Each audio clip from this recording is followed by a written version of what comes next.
My son Ben is 4.5 years old. He was born profoundly deaf. In giving this paper, I speak also for his father, who has taken as great a part in his upbringing as I have. Both my husband and myself are trained teachers. Our approach to Ben's education has been based on the following facts and on accepting them wholeheartedly. Ben is deaf. He is not and never will be a hearing person.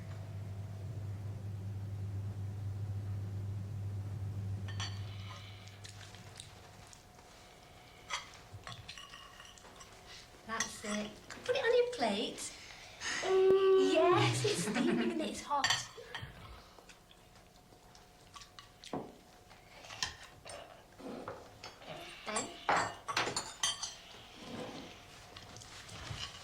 Ben? Ben? Careful, that's really hot. Yeah, you have to wait. Do you want me to blow it?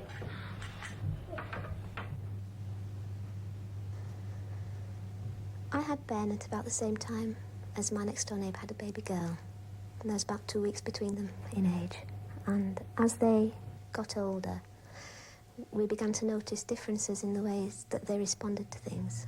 And we thought at first it was because she was a girl, and from our experience anyway, girls develop more quickly than boys do. But slowly it began to occur to us that maybe there was some deafness.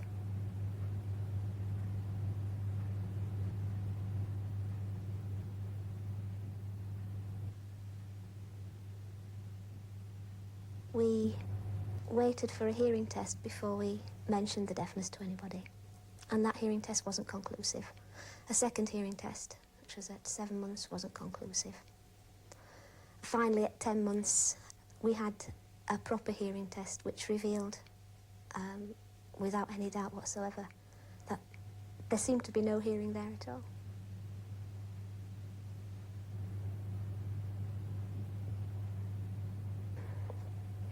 I don't think we took it in at once because we went out of the hearing test centre down the street to Woolworths and bought a musical radio for him.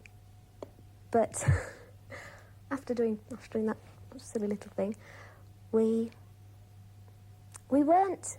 I can't remember a time when we grieved over it at all. We just accepted it and started to think what we could do to make it easier for him.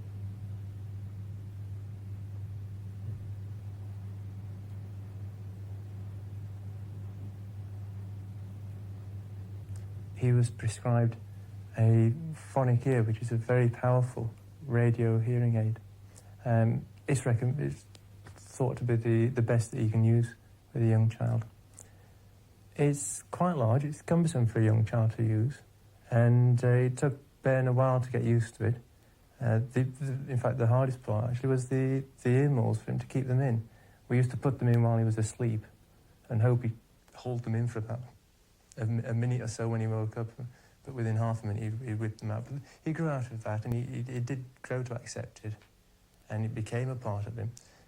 But it was always getting broke. You can imagine a hearing aid and a little lad running around. It was always getting broken. Last year when it was broken, it coincided with the holiday. We were going camping, so we decided to manage without it for the holiday. And when we came back and started using the phonic ear again, he really didn't want to use it. For me, that was important because we'd always been told that deaf children like the hearing aids because it provides them with something. That's natural, isn't it? Yeah, if they're going to hear something through it, then they're going to want to use it. And Ben really didn't want to use it. We used the microphone. I'd shout into the microphone. He might pick up a cue from someone else and perhaps turn round and fool us all.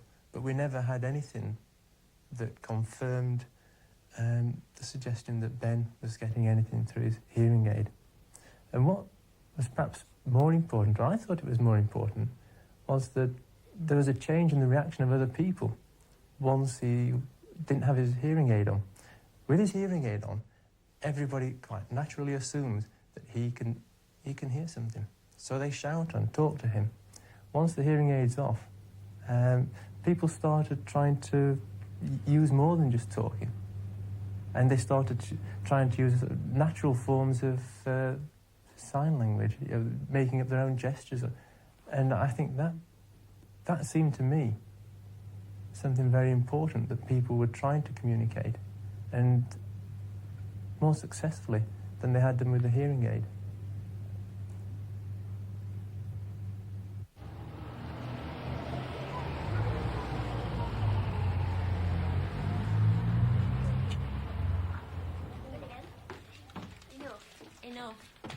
Enough. Where? Come over there. Ben, you've got enough now.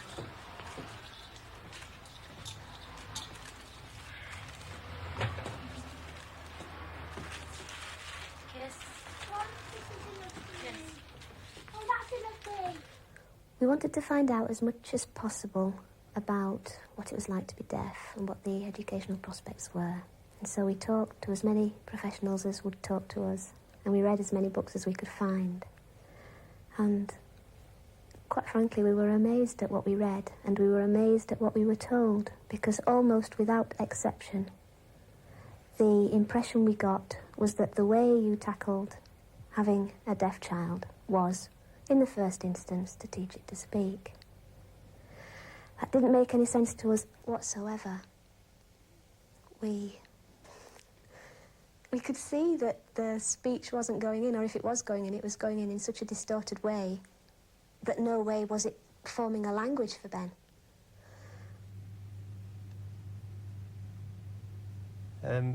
A friend we respect, we trust, advised us to try the technique where when Ben is something that he likes, when he's asking for it, when he's pointing at it, to hold it back until he says the appropriate word.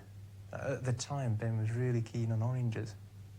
And I can remember we'd take an orange when he pointed to the fruit bowl, we'd hold it and say to it, orange, orange. And it did start to work. It was strange. Within 2 days, Ben was trying to say orange and having quite a good attempt at it. But within 3 days, he turned off oranges completely. And as soon as he pointed to the bowl and we picked one up and it came near the face for us to say orange, he just turned his back and walked away. And I think we can learn a lot from his attitude to what we should be doing.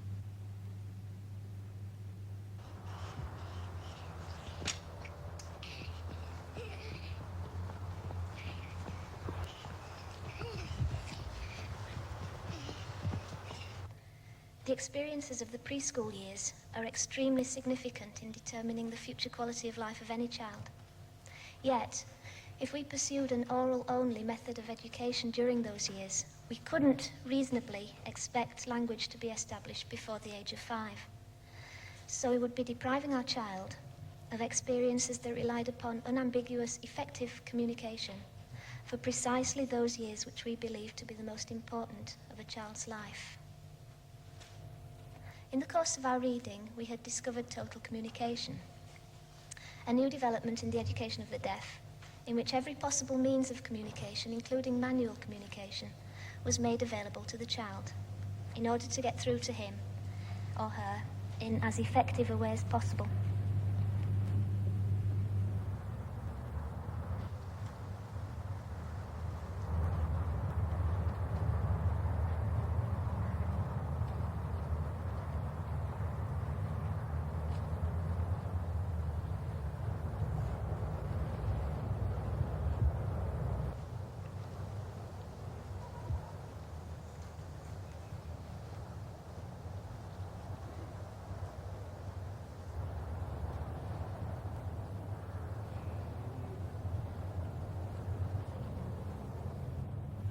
At that time, we had the services of a peripatetic teacher employed by the local education authority to support us and to teach Ben.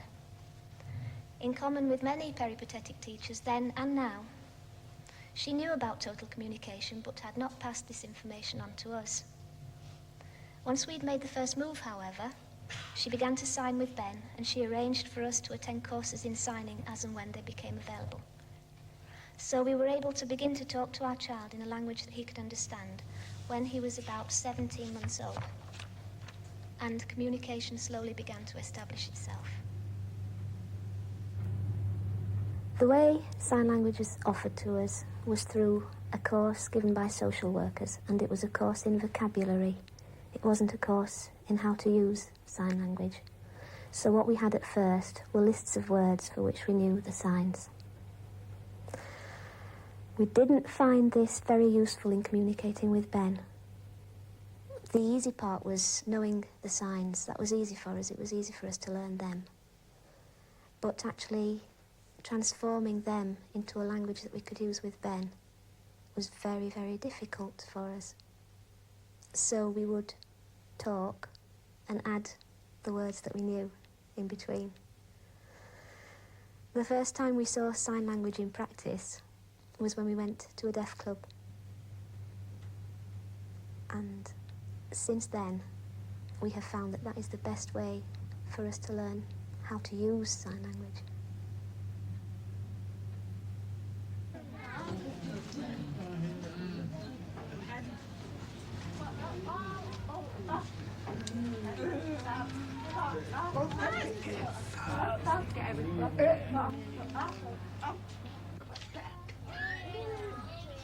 What's your name?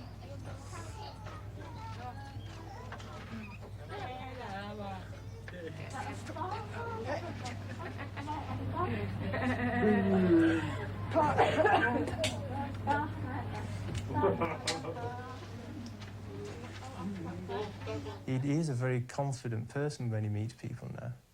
He can go into other places where there are adults. He can run out of our tent on a campsite, and he'll go and stand in front of another tent. And within half an hour, he knows the people in the tents around us. And I think a lot of that is due to the confidence that he's got from meeting deaf people and just being able to relax with them.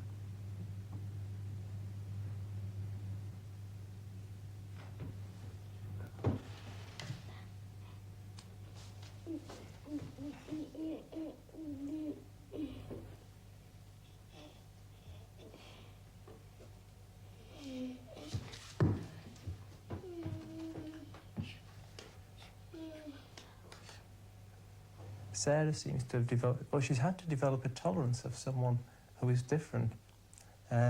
She's had to learn to play with Ben in different ways. And I think she's going to carry that tolerance onto other people. She's matured in that sense, probably a lot quicker than she would have done. And she's also got this special role of she's growing up.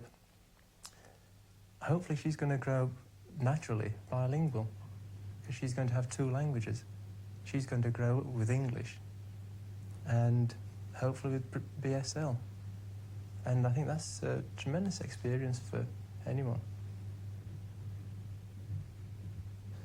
At the time we were thinking about schooling for Ben, Sarah was attending the local nursery school, which is an excellent nursery. But at that time, we really were being encouraged to think about a special school or a special unit of some kind.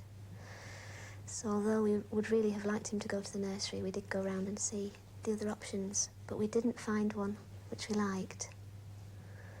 There was just no comparison between what we saw and the local nursery school. But we were very aware that if he went to the local nursery school, he wouldn't be getting any communication because they couldn't sign. And one night I arrived to the sign language course, and there they all were. All the nursery staff were there, every single one of them. And I hadn't realised they were going to be there. And when I saw them,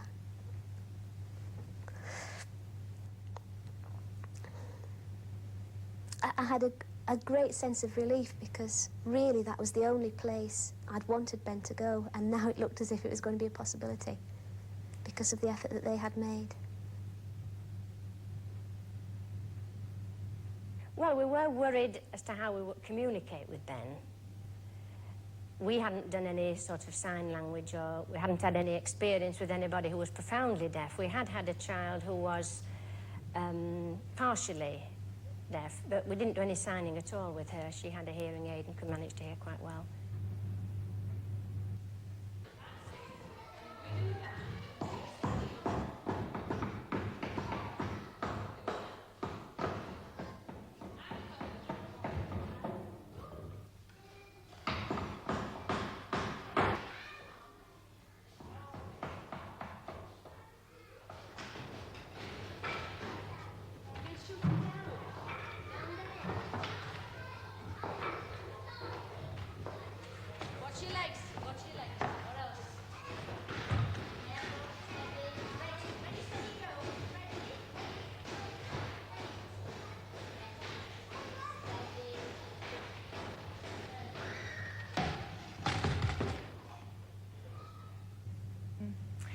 We had problems with the other children, their reaction to Ben. We had to explain to the children that Ben couldn't hear, and that we used our hands to tell Ben and show Ben, and explain to Ben things, because he couldn't hear us.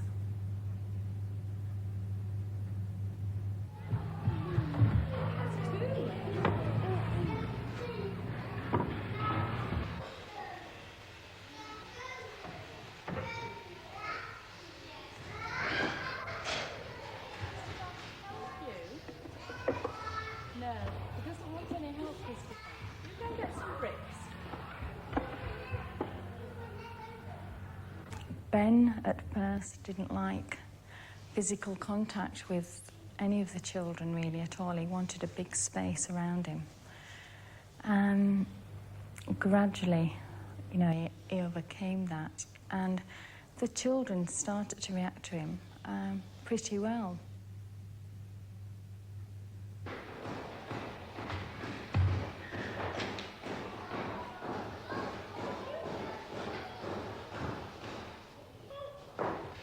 But as the year went on, the first year, I began to realise that, like me, the nursery staff were having difficulty communicating the sort of things that you want to communicate to a child of that age. It was in the spring, and with a lovely cherry tree in the grounds, and the sun was shining through the very young leaves, and it was really beautiful. And there were a group of children round, and I was explaining how lovely this looked. And Ben came along, and I knew the word for tree, I knew the word for green. I didn't know the word for leaf or the vein, but that didn't really matter. I couldn't express to him just how beautiful it was. And I really felt we should be able to. By the time you've gone and asked somebody else how to do this, that minute has gone when they, you know, when you want to explain something to him, really. Between us, and with help from Ben's peripatetic teacher, the educational psychologist, doctors, and local counsellors, we persuaded our LEA, Kirklees, that the only way to give Ben access to a language which he could assimilate easily during the crucial early years was to employ a deaf person, fluent in British Sign Language, BSL, to work with him at the nursery, with the staff, and with us at home, using his or her own language.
When I left school, I wanted to be a hairdresser, but I wasn't sure about the training. So I thought, perhaps I'd like to work with comptometers. I went to college, and then I got a job. But then, comptometers were phased out, so I switched to work with computers. I worked in London, but I was made redundant. And then I thought, well, what kind of job would I like to do now? Then this came up. I'm really very lucky to have this job, working with this little deaf boy. I find I like it very much because I can sign and communicate with him. I can express myself. I know how he feels because I felt the same when I was little.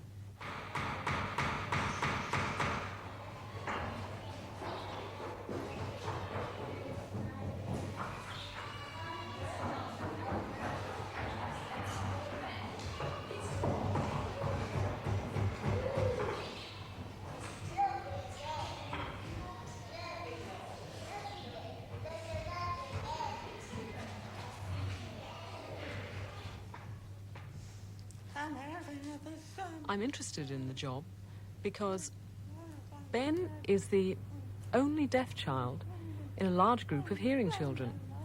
And I'm the same. I'm the only deaf person working with the teachers. I want to be equal to them, and in the same way, I want Ben to be equal to the hearing children. For me, the most important thing is he's going to see a person who is proud. Perhaps that's a strange word to use, but I think it's the only one that's appropriate, is proud to be deaf. And I hope he grows up being proud to be deaf and being proud of his language.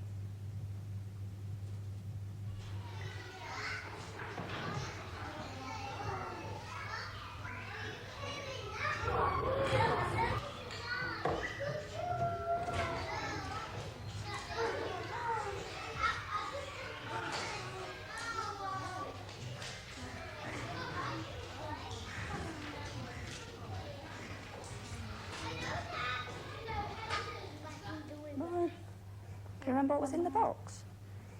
A penguin. How many penguins? 3. 3 penguins, that's right. What about under the rug? What was under the rug? Tortoise. The tortoise. What is that? We thought it was Spot, but it wasn't. So where did the tortoise tell us to look for Spot? Good boy. When I try and talk to him, he won't concentrate on me. That's because it's the first day. When I get used to being with him more, he'll be able to follow me, communicate, and talk with me.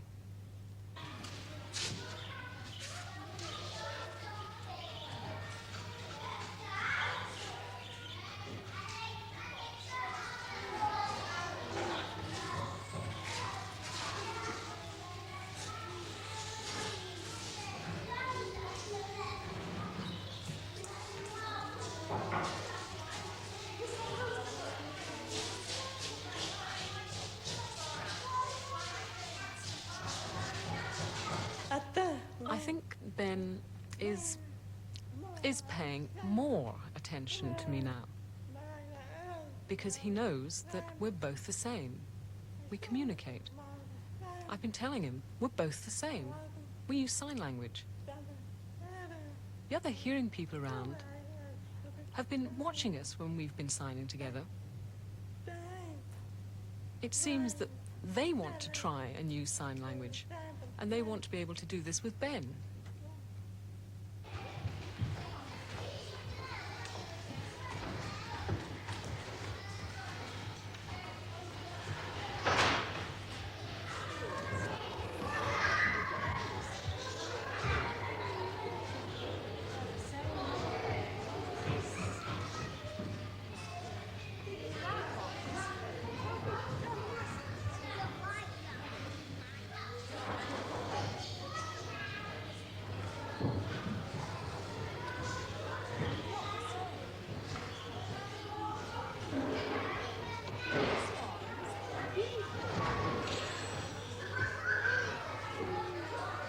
After just 1 week of seeing Judith in nursery with Ben, I think I'm as happy as I've ever been at any other time in my life. I feel as if a great load has been lifted from my shoulders.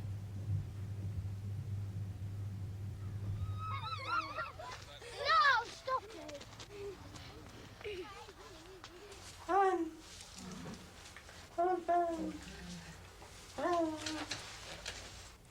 The fact that I sign to Ben every time I meet anybody else means that they say, they understand really easily why I'm doing it.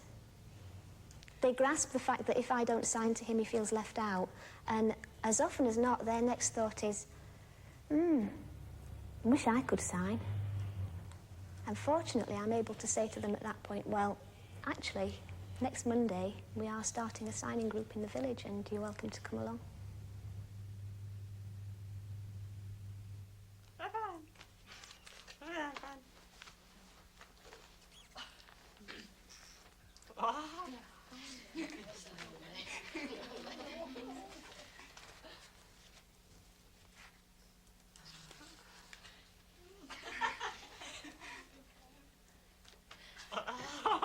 I work in the cake shop in the village, and Ben comes in with his mum, And he was such a bright little boy, I wanted to be able to speak to him. Hence my attempt at sign language. I'm learning to sign because I have a little boy who attends nursery with Ben, and he'd watched Judith signing with Ben and had come home and was asking me how he could sign to Ben, and I wasn't able to tell him, so I decided it was about time that I came along to these classes so I could help Tom and myself in communicating with Ben. Orange, no, stop for a minute. All right. Another present's come.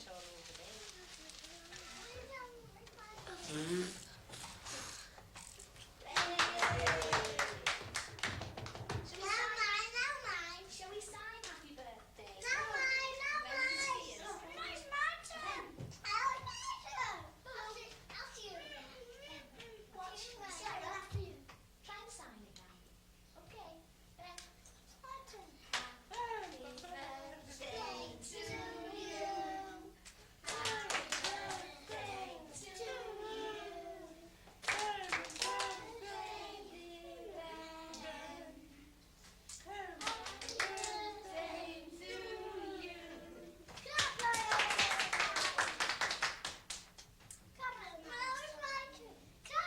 Judith invited Ben and I to come and visit her at her parents' home, and I was really pleased when she asked. I took him. And I noticed as soon as we got there that the whole setup was different. From the flashing light doorbell to the fact that Ben could have access to all the conversation that was going on all the time.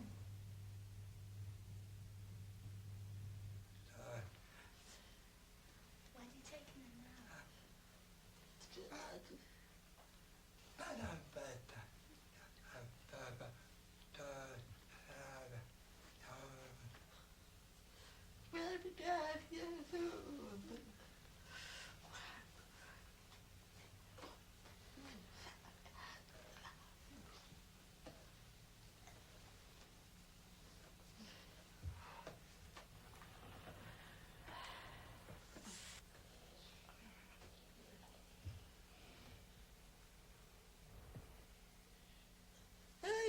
I think it's important for Ben to come to see us or any other deaf people because we can communicate with each other.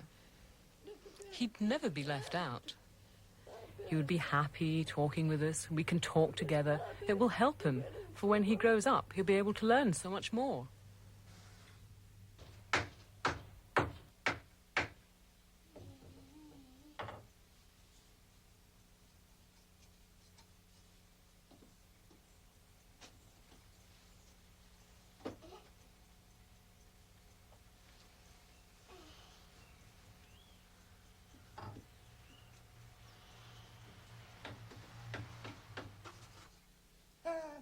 I like having Ben here because it's interesting to watch him. I remember long ago with my deaf daughter. My daughter was sent to a deaf boarding school and I was very disappointed. I wanted her to be here more so I could teach her. I felt that she could pick up many more things here. So I look at Ben and hope it's much better for him in the future.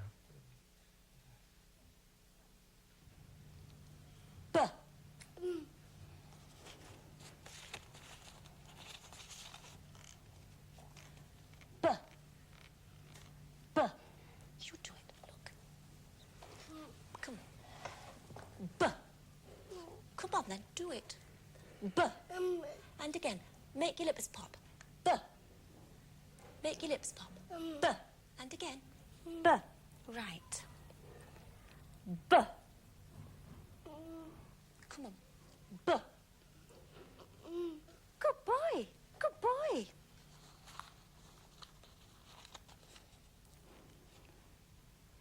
Buh.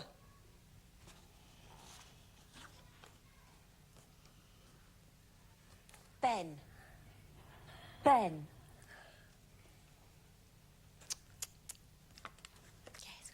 Yes, and look. Ben. And again. Ben. Judith's very good at both signing and getting Ben to look at her face and to make him watch her lip and tongue movements. She's done very well with that, which has made my job much easier because, of course, he's now watching faces much more.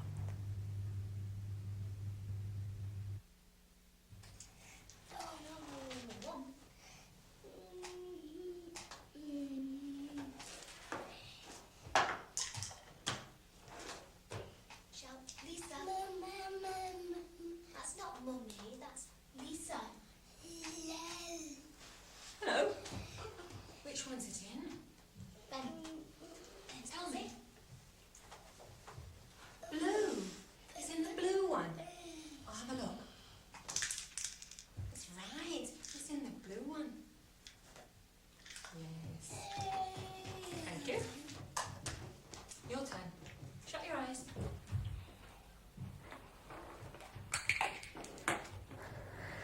Ben's peripatetic teacher and I get on very well, but there are certain things about which we don't agree, which makes some aspects of our communication quite difficult. First is that she isn't convinced that BSL is the way to get through to a deaf child.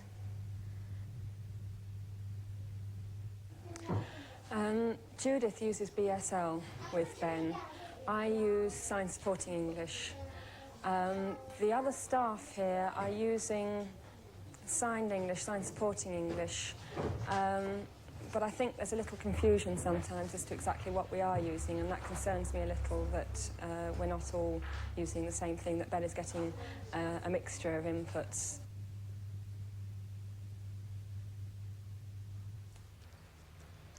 I believe he will learn BSL at his age. And then when he grows up and goes to school proper, he'll be able to learn how to sign in English word order. And when he's talking to hearing people, or his family maybe, he'll be able to use signs in that English order. But with deaf people, he'll use BSL. It will help him to use that first, and then he can change to English later. Ben isn't wearing a hearing aid at the moment. He hasn't been wearing a hearing aid for over a year now, and I'm very concerned about that, and we are at the present working to get him fitted with new aids. I'm hoping that when his aids are fitted, we can think of it more as signing as part of total communication. At the moment, we're not using any auditory input at all, and that does concern me.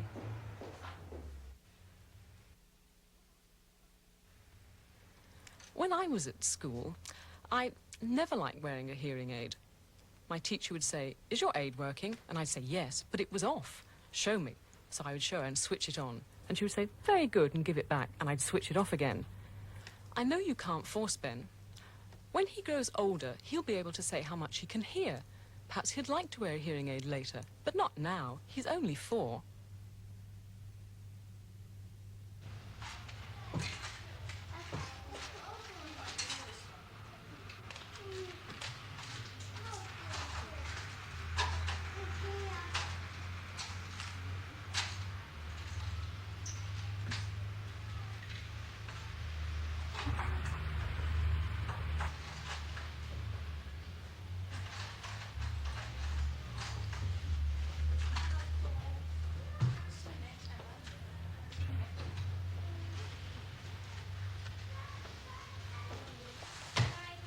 I'm starting to feel with Ben that we're moving from communication for functional communication, where we communicate because we have to actually starting to discuss things a lot more. We can talk about what's going to happen tomorrow.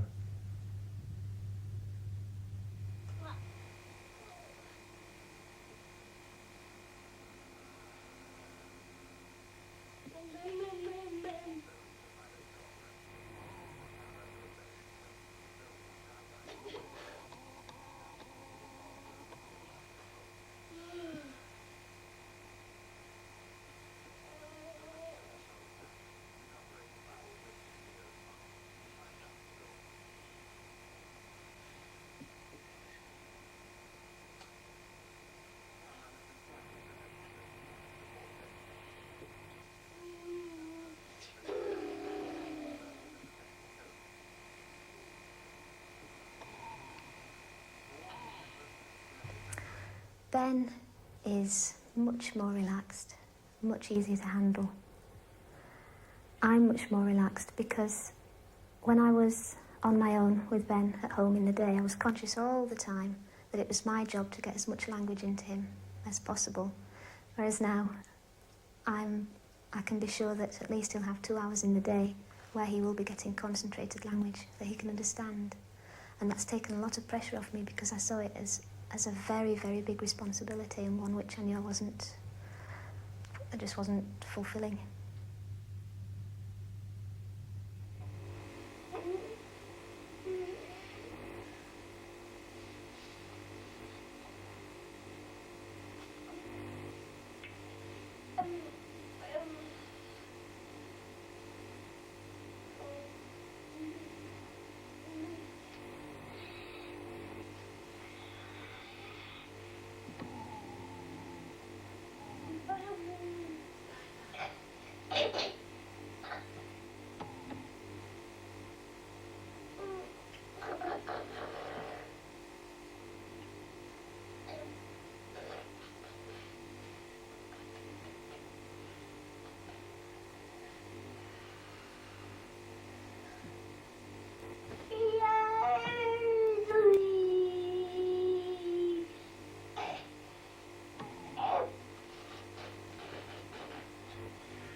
I'm very pleased with the way it's gone. It's been a very exciting year and most rewarding.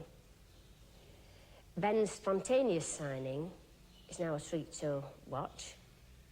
His concept of time is well ahead of the other children of his own age in the school. His number work is very good. He never misses an opportunity to count and take away. Socially, he's very much improved. He's very much easier. It's very much easier for us to reason with him. His cooperation with the other children is much better.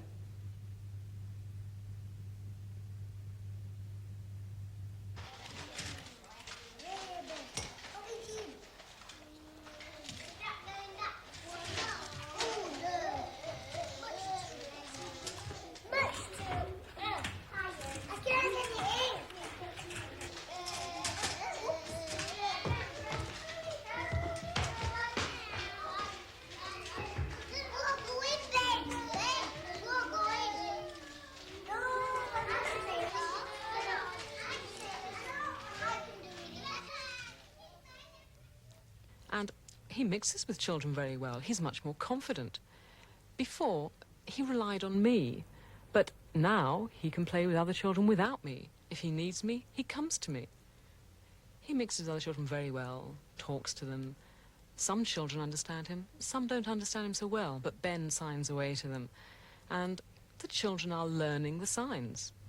He's improved a lot. And then the plumber puts in all the water pipes, yes. And what do you think that is? Bath. You need lots of water sitting there. It's bath. You need lots of water to go into the bathroom, don't you? Some into the bath, some into the toilet, and some into the taps on the sink. Yes. And here's the electrician. He's got to, yes, the lights. He's got to put all the wires up so you can switch on the lights. is being able to build up better relationships with the hearing people in the nursery, as well as with Judith. And he seems more self-confident in himself and more secure now. I think perhaps that's helped by having Judith, another deaf person, in the nursery with him.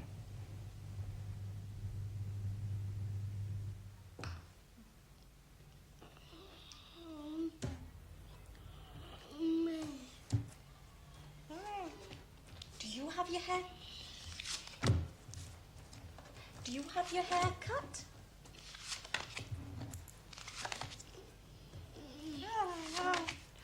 Who cuts his hair?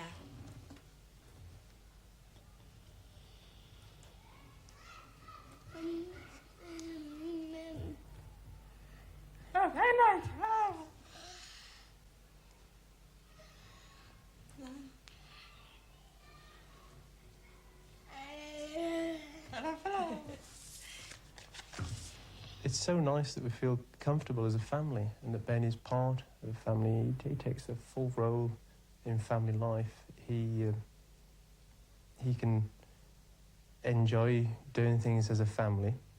He can argue with people in the family, and that's important, that he can say what he feels. He's a tremendous negotiator.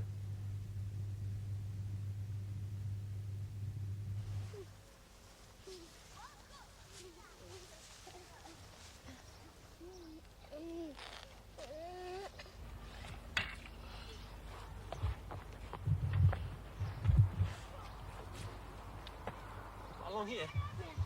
Wait a minute. Wait. Ready. Steady. Go.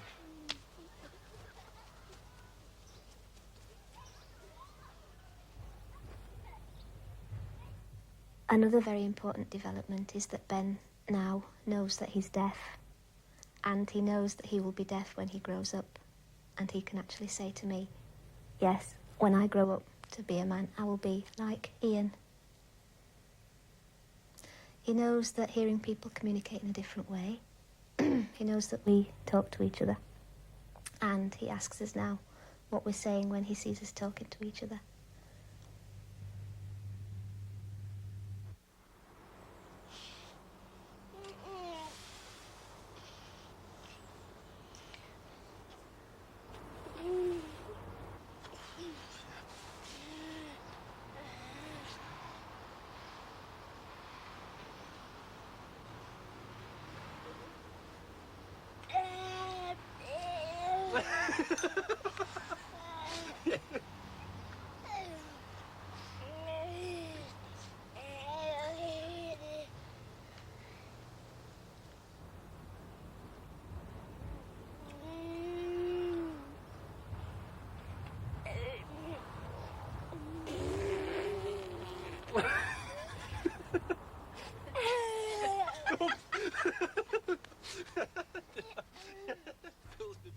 By far the greatest stress over the past year was caused by having to make a decision, consulting the professionals, about Ben's education starting from September. The schools for the deaf locally are each 25 miles away from where we live. The other profoundly deaf children in the area are being educated at a partially hearing unit which uses oral methods with which we don't agree. Sarah goes to school in the next village. It's a very small school, and the reception class teacher has been learning to sign for the past year and was prepared to take Ben. The headmaster was also prepared to take Ben. And after considering very carefully, this was where we felt it would be appropriate for Ben to go next year. Ben joins Sarah at school for one afternoon every week. Judith goes with him, and the teacher signs with him and with the other children when he's at school. For Ben, going to Bird's Edge must have seemed the natural thing to do because Sarah goes there.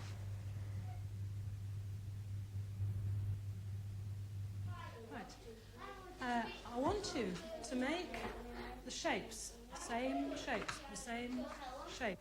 Now, don't break the orange ones. I don't want you to break them up. just want you to make a shape the same as these, using the other bricks. So, Stephanie, you can have that one. Mark.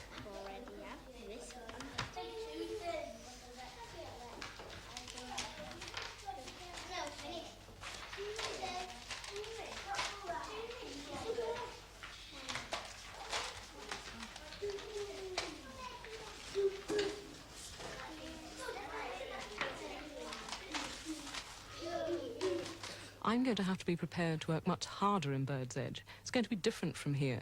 Here it's quite easy working alongside the children. It's their choice as to what they want to do. But in Bird's Edge, we'll have to sit down. I'll have to read in preparation. Ben will have to learn how to write and read, do maths, all sorts of different things. It'll be my job to know what's going on, to prepare things like a timetable. I shall have to be ready at story time, to read the book and translate it to BSL, and then to explain it to Ben. I think the experiment's gone very well this year. Ben's communication skills in BSL have certainly improved tremendously, and he's showing a lot more interest in speech and spoken language in general. Next year, I think that I'm a bit concerned about the social aspect, with him not having enough contact with other deaf children to communicate at his own level with other children, and also being the centre of so much adult attention, where everybody knows that all these adults are here because of Ben. But given his geographical placement, I think it's probably the best placement for him, although I hope in the long term he'll go on to school for the deaf. It's impossible to say exactly what's going to happen in the future. A lot of things are changing, and certainly you can't plan for what Ben is going to be. Other than we know he's deaf, and he's going to be, at some stage, he's going to want the company of other deaf children. That's something that he's, at the moment, he's not going to get. He's not going to get it at Bird's Edge, and it's going to be one of the reasons why we're going to have to think in the next, perhaps in the next 2 years or so, about Ben transferring to a school for deaf.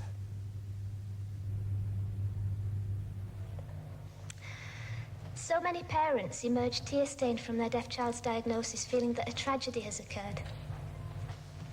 So many profoundly deaf children reach the age of 5 with little or no language. This need not and should not happen. The tragedy is not that some people are born deaf, but that they are denied a means of communication which is appropriate to their needs. The tragedy is not that parents have deaf children, but that they're denied the opportunity to make an informed decision about the education of those children. Thanks to the 1981 Education Act, we were given that opportunity eventually by a sympathetic LEA. And we've been fortunate in seeing the sort of progress in our child which fully justifies our choice. We only wish that the opportunity were available to more parents, and that more deaf children could benefit, as our son has, from being educated early in the language of the deaf.